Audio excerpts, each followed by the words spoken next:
Hey, I go live already. I was taking the thumbnail picture, but hey, we at it. We at it live, black again, all black everything. Take us flight. Big things, many streams. Cyber Stock Institute. We on chapter 7, y'all. We about to be in it. Get on to something new, but we still in it. Talk about the UFOs and everything now. We're gonna see where it goes. I've been out on the rights to this music. King Official. What up, King? King Cardinal. But we getting back to it right where we left off. Here we go. It says it was the year of the famous Roswell, New Mexico UFO crash. You see that, Jammy? Yeah, more or less, visitors from other planets and UFO phenomenon disembarked in 1947. Excuse me, the 1947 UFO Roswell sighting attracted two men, a former OSS officer Fred Lee Chrisman and former FBI Special Agent Guy Bannister, who both would come under suspicion 20 years later, as it often does.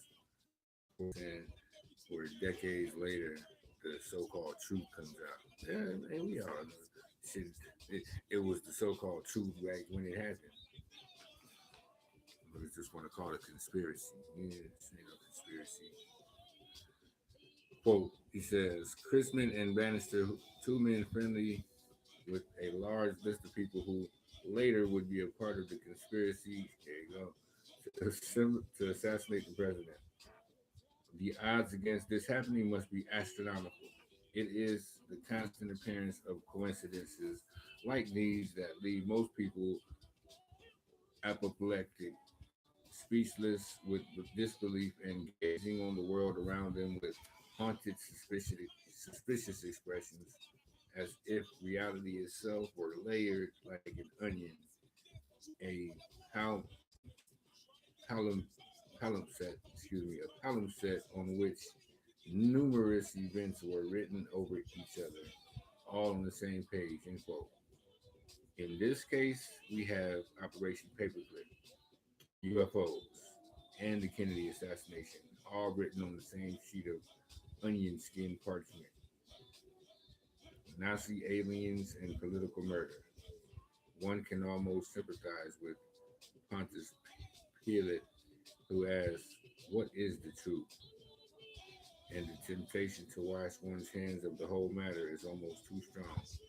One of the accusations leveled at UFO eyewitnesses is that their testimony is tainted by reason of inexperience, lack of professionalism, lack of knowledge, and astronomical phenomena, etc. In other words, they are not scientists, military, police, or establishment with credentials. That is the people in charge of determining the contours of our everyday reality. What would happen if you could parade a perfect witness or a series of them in front of the worldwide audience? Would that make a difference in how we perceive the UFO phenomenon? Hmm. Can't believe everything you see, man. That's what they tell you. Half of what you see, none of what you heard or what you hear. Creating consensus. The role of Air Force intelligence is revealed by examining the pattern of recorded major UFO sightings worldwide between 1947 and 1973. Quote, one of the 145 U.S.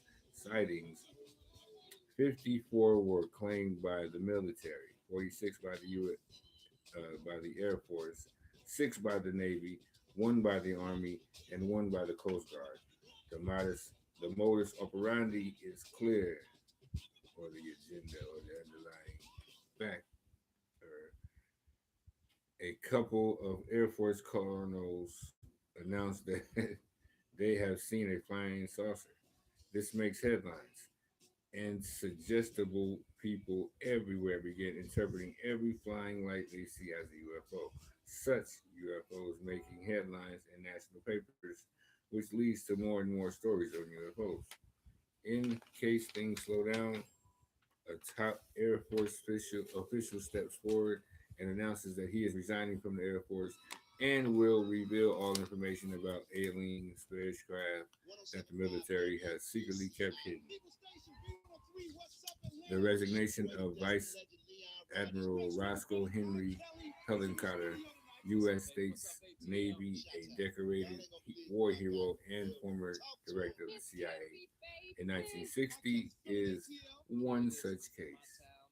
Helen Carter quits his job at the NICAP, National Investigative Committee of Aerial Phenomena, the most prestigious of all UFO investigative groups, within days of a CIA investigation of his proposed role in opening the UFO investigation at the congressional level through the Senate Science and Astronautics Committee, with support of senators like Barry Goldwater.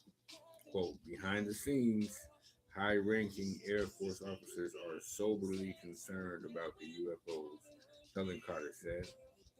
UFO promoter Jacques Valley describes the UFO hoax in detail in the pages of his Messenger of Deception.